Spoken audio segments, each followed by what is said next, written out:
मराठा आरक्षणाला विरोध करणाऱ्यांना निवडणुकीमध्ये पाडणार असा इशारा मनोज जरांगे पाटलांनी दिला। निवडणुकीत इंटरेस्ट घेणार नाही, मात्र ज्यांनी आमच्या मराठा समाजाच्या आरक्षणाला विरोध केला त्यांना सोडणार नाही असं जरांगे म्हणाले।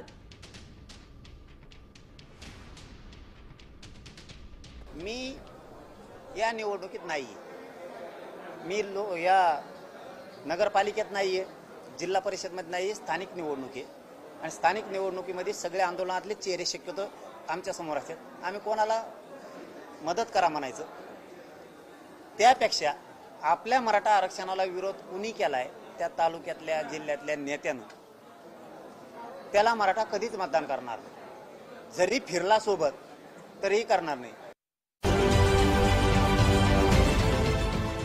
देश विदेशातील प्रत्येक घडामोडींचे लाईव्ह अपडेट मिळवण्यासाठी आता साम टीव्हीच्या सर्व सोशल मीडिया प्लॅटफॉर्मला लाईक, फॉलो आणि सबस्क्राइब करा। तसंच सर्व नोटिफिकेशनसाठी बेल आयकॉन प्रेस करायला विसरू नका।